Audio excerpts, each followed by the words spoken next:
Hey guys, welcome my video. আজকে কিন্তু অনেকদিন পরে চলে আসলাম একটা রান্নার রেসিপি নিয়ে। দাঁড়াও রান্নার রেসিপি শুনেই কিন্তু চলে যাও না, ভিডিওটা দেখতে থাকো। আজকে ভিডিওটা কিন্তু একদম ইউনিক স্টাইলের হতে চলেছে। আজকে কিন্তু অনেকদিন পরে মা রান্না করেছিল একটা ডিমের ইউনিক রেসিপি। আমি সত্যি বলছি, আমি এখনও পর্যন্ত এত বড় হয়েছে আমি কিন্তু এই রেসিপিটা আমার মাকে আগে কখনো রান্না করতে দেখিনি। তো এই যে দেখো, বেশি বক বক না করে চলো ভিডিওটা স্টার্ট করা যাক। তো এই দেখো, টিফিন গাড়িতে সর্ষের তেল ঢেলে নিয়েছি। এবার মা বলেছিল টিফিন গাড়িটায় ভালো করে লাগিয়ে নিতে, তাই মাকে জিজ্ঞেস করছিলাম যে পাশে লাগাতে হবে কিনা। মা বললো পাশে লাগাতে হবে না, নিচে লাগালেই হবে। তাই আমি কিন্তু গোল গোল করে ঘুরিয়ে নিচ্ছিলাম যাতে চারিদিকে লেগে যায়। তারপরে কিন্তু এইদিকে মা এই যে পেঁয়াজ কেটে নিচ্ছে। পেঁয়াজগুলো কাটা হয়ে গেলে তারপর কিন্তু এই যে টিফিন কারের মধ্যে রেখে দিচ্ছে। তারপর দিয়ে দেবে মানে কাঁচা লঙ্কা দিয়ে দেবে। কাঁচা লঙ্কাগুলো কুচি কুচি করে কেটে আবার এই টিফিন কারির মধ্যে দিয়ে দেবে। আমরা যেহেতু একটু ঝাল বেশি খাই, মানে আমাদের ঝালটা ভালো লাগে, তার জন্য কিন্তু আমরা এখানে অনেকটাই লঙ্কা দিয়েছিলাম। আর তারপর কিন্তু দিয়ে দিয়েছিলাম হলুদ, নুন, আর আরেকটু ঝাল বাড়ানোর জন্য দিয়ে দিয়েছিলাম কিছুটা লঙ্কার গুঁড়ো। তারপরে এই লঙ্কার গুঁড়োটা দেওয়া হয়ে গেলে তারপর কিন্তু ভালো করে মাখিয়ে নিতে হবে। ভালো করে মাখানো হয়ে গেলে তারপরে এর মধ্যে আমরা কিন্তু ডিমগুলোকে এক এক করে ভেঙে দিয়ে দেবো। আমরা যেহেতু ফার্স্ট টাইম এটা ট্রাই করছি তাই বেশি ডিম দিচ্ছি না, 4টে ডিম দিয়েই ব্যবহার করব। তো তোমরা চাইলে কিন্তু এখানে আরও বেশি ডিম ইউজ করতে পারো, কিন্তু আমরা 4টে ডিমই দিয়ে করে দেখবো। ফার্স্ট টাইম যেহেতু ট্রাই করে দেখি কেমন কি খেতে হয়। তারপর কিন্তু এই যে 4টে ডিম দিয়ে ভালো করে এটা গুলিয়ে নিতে হবে। তারপরে এটা গোলানো হয়ে গেলে এই টিফিন কারির মুটকিটা ভালো করে আটকে দিতে হবে। তারপরে একটা কড়াইয়ে জল গরম বসিয়ে দিতে হবে। তারপরে এই গরম জলের মধ্যে টিফিন কারিটাকে বসিয়ে দিতে হবে। আর তার উপর কিন্তু মা একটা পুতো দিয়ে দিয়েছিল, কারণ টিফিন কারিটা যাতে ভালো করে মানে হিটটা পায়, মানে গ্যাসের যেই পাওয়ারটা সেটা ভালো করে পায়। তারপর কিন্তু বেশ কিছুক্ষণ পরে এটা কিন্তু এরকম হবে কিছুটা। তারপরে এই যে চাকু দিয়ে গোল গোল করে কিন্তু চারিপাশটা কেটে নিচ্ছে। এখানে কিন্তু এই যে পিস পিস করে ভালো করে কেটে নেবে। পিস পিস করে কেটে নেওয়ার পরে তারপর কিন্তু একটা থালায় আমরা তুলে নেব।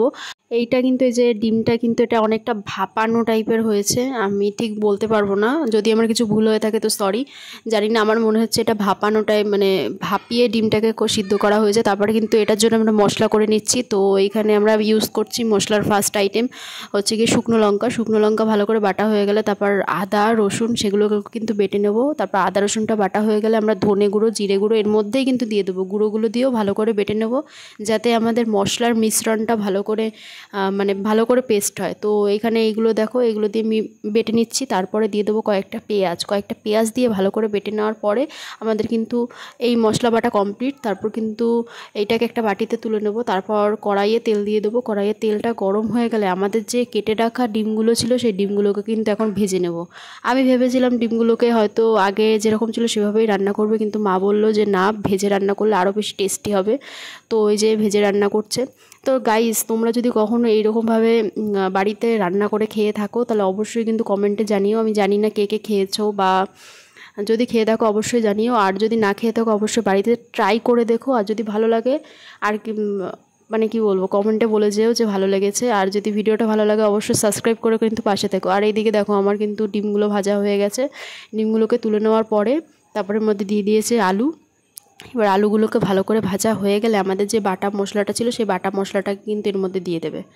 মানে রান্নাটা তোমরা যতটা স্পিডে দেখছো আসলে কিন্তু একদমই না, একটু ধীরে সুস্থে করতে হবে। কিন্তু যেহেতু ভিডিও মানে বেশি লং হয়ে যাবে তার জন্য কিন্তু আমি অনেকটা শর্ট করে দিয়েছি। তারপরে এর মধ্যে দিয়ে দিয়েছিলাম নুন আর হলুদ দিয়ে ভালো করে কষিয়ে নিতে হবে। ভালো করে কষানো হয়ে গেলে তারপর কিন্তু জল দিয়ে দিতে হবে। মানে সামান্য পরিমাণ জল প্রথমে দিয়ে ভালো করে নাড়িয়ে নিতে হবে। তারপর পরিমাণ মতো যতটা জলের প্রয়োজন ততটা দিয়ে দিতে হবে। বেশ কিছুক্ষণ এভাবেই রেখে দিতে হবে। তারপর আমাদের কিন্তু এখানে আবার মশলার প্রয়োজন, তার জন্য কিন্তু এই যে এখানে হচ্ছে পোস্ত আর কাজু বাদাম বেটে নিয়েছিলাম। তারপর পোস্ত আর কাজু বাদাম বাটাটাকে এর মধ্যে দিয়ে আমাদের যে ভাজা ডিমগুলো আছে ডিমগুলোকেও কিন্তু দিয়ে বেশ কিছুক্ষণ রেখে দেবো। তারপর হচ্ছে কি ফোড়ন দিয়ে দিতে হবে। কড়াইয়ে তেল গরম হয়ে গেলে তার মধ্যে কালো জিরে দিয়ে ফোড়নটা দিয়ে নিতে হবে।